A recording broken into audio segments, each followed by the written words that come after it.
जय हिंद सभी defence pensioner बंधु। मुझे उम्मीद है आपका पेंशन निर्बाध रूप से मिल रहा होगा और किसी भी तनाव या दबाव से आप ग्रस्त नहीं होंगे। इसी दिशा में हमारा निरंतर प्रयास रहता है और इसीलिए मैंने स्पर्श ट्रेनिंग की नई श्रृंखला शुरू किया और आज दूसरे वीडियो के साथ आपके साथ मैं बना हूं। आप हमारे साथ निरंतर समय देते हैं, इसके लिए मैं आभार भी आपको प्रकट करता हूं। आज का विषय है, अगर आपको माइग्रेट हो गया है स्पर्श में तो क्या करना है, या तो माइग्रेट हुआ या नहीं हुआ पता ही नहीं है तो क्या करना है, और अगर अपडेट हो गया है तो कैसे पता करना है। ये मैंने आपको पिछले वीडियो में ही बता दिया, यहाँ रिपीट नहीं करूँगा। अब मैं बताऊँगा कि अगर आपको पता लग गया कि मेरा माइग्रेट हो गया है लेकिन आपको एसएमएस नहीं मिला, यानी कि यूजर आईडी पासवर्ड नहीं मिला, तो क्या करना है। और आपने अगर चेक किया स्पर्श साइट में जाके तो आपका देखे कि वहाँ आधार नंबर ही नहीं है, मोबाइल नंबर ही अपडेट नहीं है, जिसके वजह से आपके मोबाइल में और ईमेल वगैरह में आपका यूजर आईडी पासवर्ड नहीं आया, या आया भी होगा तो डिलीट हो गया। तो क्या करना है अब, यानी कि ले देखे आपको जब तक आप आधार नंबर और मोबाइल नंबर वहाँ अपडेट करेंगे नहीं, अपडेटेड नहीं रहेगा, तब तक आप स्पर्श पोर्टल के सारे फीचर्स बेनिफिट आप ले नहीं पाएंगे। तो मैंने आपको पिछले वीडियो में बताया ही था कि जब आप स्पर्श पेंशन चेक करेंगे तो आपको वहाँ सब कुछ दिख गया, यानी कि जब आपने लीगेसी पीपीओ ई पीपीओ दिया तो आपको वहाँ दिख गया कि माइग्रेटेड या नहीं माइग्रेटेड। जब माइग्रेटेड था तो आपके सर्विस नंबर आ रहे थे, बैंक अकाउंट आ रहे थे, कब माइग्रेशन हुआ, कब लास्ट लाइफ सर्टिफिकेट आपने जमा किया और कब आपको जमा करना है, पैन कार्ड नंबर क्या है, आधार कार्ड नंबर, अगर सारे डाटा फील्ड हैं और बिल्कुल सही है तब तो किसी भी तरह की तनाव लेने की ज़रूरत नहीं है। लेकिन अगर वहाँ मोबाइल नंबर नहीं है या गलत मोबाइल नंबर है, आधार नंबर नहीं है या गलत आधार नंबर है, तब आप स्पर्श पोर्टल्स को यूज करने से वंचित हो जाएंगे। तो आज मैं इस वीडियो में आपको प्रमुखतः यही बताऊंगा कि अगर आधार नंबर नहीं है या गलत है तो कैसे आपको वहां अपडेट करना है, और मोबाइल नंबर नहीं है या गलत है तो कैसे अपडेट करना है। वीडियो में आगे ले चलूं इससे पहले मैं Narendra Kumar, wellness consultant, entrepreneur trainer, आपका पेंशनर मित्र, आप सबों से विनम्र निवेदन करता हूं कि अगर आप हमारे चैनल में पहली बार आए हो या अभी तक आपने हमें सब्सक्राइब नहीं किया हो तो हमारे चैनल को अवश्य सब्सक्राइब करें। इससे हमारा मनोबल बढ़ेगा, हमारे चैनल की विकास वृद्धि में मदद मिलेगी और हम बेहतर टीम, बड़ी टीम, स्किलफुल टीम लेके आएंगे जो कि और बेहतर एडिटिंग, ज़्यादा रिसर्च कर प्रमाणिक डाटा आपके सामने प्रस्तुत करेगा। तो आइए हम सीधा विषय पर आते हैं और आपको बताते हैं कि स्पर्श का जो वेबसाइट है ऑफिशियल, जो कि आप अब तक जान चुके होंगे, https://spurs.defensepension.gov.in। तो यह आपको जिस भी ब्राउज़र को यूज कर रहे हो, चाहे गूगल क्रोम हो, एड्ज हो, मोजिला हो, वहाँ आप एड्रेस बार में टाइप करें या फिर गूगल से देखें, वहाँ लॉक का साइन है तो ओरिजिनल ऑथेंटिकेटेड स्पर्श में जाएं और इसके प्री लॉगिन पेज, यानी कि आपको लॉगिन नहीं करना, लॉगिन तो तब करेंगे ना जब आपके पास सारे क्रेडेंशियल सही होंगे। तो मैं यह मान रहा हूं कि आपके पास यूजर आईडी और पासवर्ड नहीं आए तो राइट साइड में लॉगिन है, छोटा सा बटन, वो क्लिक नहीं करना है। आपको लेफ्ट साइड में थर्ड मेनू है, जो कि अगले वीडियो में मैं पूरा स्क्रीन के साथ ही ऑनलाइन बताऊंगा। तो सर्विस मेनू को क्लिक करना, सर्विस मेनू को क्लिक करेंगे तो राइट नीचे में यहाँ पर ट्रैक आएगा।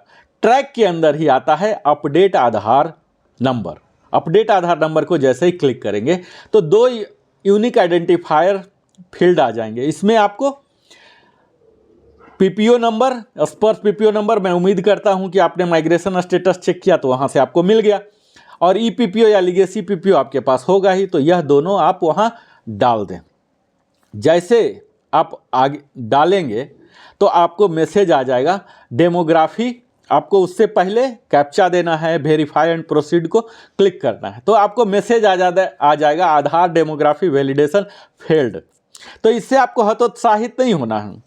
आपको क्या करना है, आधार कार्ड का, ओरिजिनल आधार का या तो पीडीएफ में या इमेज में तैयार करके रखना है अपने कंप्यूटर में, लैपटॉप में, टैब में, मोबाइल में, जहां भी आप कर रहे हैं। तो आधार कार्ड का कॉपी आप तैयार रखिए और वहां अपलोड करना होता है। आप अपलोड इसको कर दीजिए। तब आपको ये मैसेज आएगा कि आपका आधार नंबर रिक्वेस्ट इनिशिएटेड सक्सेसफुली, और आपको एक token number so and so number करीब 8-10 नंबर का एक टोकन नंबर जनरेट होके आ जाएगा। अब यह टोकन नंबर आ रहा है, इसका मतलब इंस्टेंटली काम नहीं हुआ हूँ। यह कहाँ जाता है? आपके रिकॉर्ड ऑफिस में जाएगा। रिकॉर्ड ऑफिस वाले 3-4 दिन लेते हैं और उसको आपके डाटा जो पीपीओ में था, आपके रिकॉर्ड ऑफिस के पास सीट रोल में जो डाटा है उससे मैच करेंगे। अगर सही हुआ तो वेरीफाई करेंगे, पास करेंगे, और तब फिर 3-4 दिन के अंदर यह स्पर्श के पास आता है और तब यहाँ अपडेटेड मिलेगा। अब अगर यहाँ तनिक भी डिफरेंस है आपके नाम के स्पेलिंग में, स्पेशली डेट ऑफ बर्थ में, किसी भी डेमोग्राफिक डाटा में अगर डिफरेंस है या आगे पीछे भी नाम हो चुका है, कहीं फुल है एक्सपेंडेड, कहीं शॉर्ट में है, तो आपका डेमोग्राफी फेल माना जाएगा और रिकॉर्ड ऑफिस आपको रिजेक्ट कर देंगे। तो अगर ऐसी हाल है तो आपको सबसे पहले आधार कार्ड प्यूरिफाई करना पड़ेगा आपको पीपीओ से। उसका डिटेल प्रोसीजर मैं बाद में बताऊंगा कि आधार कार्ड को कैसे अपडेट करते हैं। तो अब आप यह मान लीजिए कि 7 दिन के अंदर आपका आधार कार्ड अपडेट हो जाएगा। अब दूसरी प्रक्रिया मैं आपको बताता हूं कि अगर मोबाइल नंबर गलत है या नहीं है तो कैसे अपडेट करेंगे। सेम मेनू में जाना है, स्पर्श के ही प्री लॉगिन पेज में जाइए, यहाँ पर आपको सर्विस मेनू है, 3rd मेनू, वहाँ जाइए, उसके अंदर ट्रैक आता है, ट्रैक के अंदर ही आता है update mobile number. Update mobile number को जैसे ही क्लिक करेंगे अपने मोबाइल में, लैपटॉप में, तो फिर क्या करना है आपको, यहाँ पर फिर से 2 कॉलम आएंगे। पहला कॉलम में आपको रहेगा स्पर्श पीपीओ नंबर देना और दूसरे में लीगेसी पीपीओ या ई पीपीओ नंबर देना है।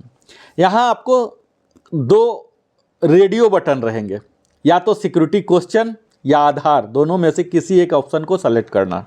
तो आप आधार ऑप्शन को सेलेक्ट कीजिए और प्रोसीड आगे बढ़ जाइए। अपना आधार नंबर दीजिए और सेंड ओटीपी को क्लिक कीजिए। आपके रजिस्टर्ड मोबाइल नंबर, यानी कि जो आधार पर रजिस्टर्ड मोबाइल नंबर है उस पर ओटीपी आ जाएंगे। उस ओटीपी को आप इंटर कीजिए और वैलिडेट ओटीपी बटन को प्रेस कीजिए। जैसे ही आप करते हैं आपका कन्फर्मेशन का मैसेज आ जाता है। आपको दोबारा भी देना होता है mobile number, validate and proceed करेंगे, मैसेज आ जाएगा mobile number updated successfully, screen पर ही आ जाएगा। और लॉगिन क्रेडेंशियल, आपको यह भी मैसेज आ जाएगा कि लॉगिन क्रेडेंशियल यानी कि यूजर नेम और पासवर्ड शीघ्र ही आपके एसएमएस पर आ जाएंगे, एसएमएस के द्वारा आपके मोबाइल पर आ जाएंगे। उन प्राप्त किए हुए यूजर आईडी और पासवर्ड को इस्तेमाल करके आप नया पासवर्ड रीसेट करके इस्तेमाल कर सकते हैं। तो यह तो कहानी हुई कि किस प्रकार आप आधार अपडेट करेंगे और किस प्रकार मोबाइल अपडेट करेंगे, क्योंकि यह आधार और मोबाइल अपडेट करना आपके स्पर्श पोर्टल में घुसने के लिए गेटवे का काम करता है। अगर आपने अपडेट नहीं किया तो आप इसके सुविधा से वंचित रह जाएंगे, यानी कि डीएलसी, एमएलसी, पेंशन स्लिप नहीं ले पाएंगे, ई पीपीओ डाउनलोड नहीं कर पाएंगे, कोरिजेंडम पीपीओ नहीं डाउनलोड कर पाएंगे, फॉर्म 16 नहीं कर पाएंगे। ये तमाम सुविधाएं जो स्पर्श में दी जा रही हैं ये नहीं ले पाएंगे। बेशक आप लाइफ सर्टिफिकेट निरंतर जमा करते रहेंगे किसी और तरीके से भी, जीवन प्रमाण से भी, ई पीपीओ नंबर कोड करके भी, निर्बाध रूप से आपका पेंशन आते रहेगा, लेकिन आप स्पर्श पोर्टल की सुविधा से वंचित रह जाएंगे। तो मेरा आग्रह यही है कि आप अवश्य ही अपना आधार नंबर और मोबाइल नंबर दिए गए मैं जैसे बताया, अगर आप चाहते हैं कि मैं ऑनलाइन बताऊं, अगला मैं वेबसाइट में लॉगिन करके ही दिखा दूंगा। अगर डाउट है तो मैं बताऊंगा। आप कमेंट सेक्शन में बताएं कि मुझे और भी स्क्रीन दिखाना चाहिए या कौन से टॉपिक पर। ऐसे तो मैं श्रृंखला चालू किया हुई हूँ, एक एक करके मैं सब कुछ दिखाऊंगा। इस वीडियो को छोटा ही रखता हूँ क्योंकि हर दिन मुझे वीडियो बनाना है। तो आपके साथ मैं निरंतर रहूँगा और आप हमारे साथ अपने जीवन की बहुमूल्य समय बिताते हैं, इसके लिए मैं दिल की गहराई से आपको आभार प्रकट करता हूं। और अगर आपने अभी तक मेरे चैनल यानी कि Narendra Kumar wellness consultant entrepreneur trainer का चैनल को सब्सक्राइब नहीं किया है तो अवश्य ही सब्सक्राइब करें, लाइक करें, कमेंट करें और अपने नियर एंड डियर के साथ साझा भी करें। बहुत बहुत धन्यवाद। जय हिंद मित्रों।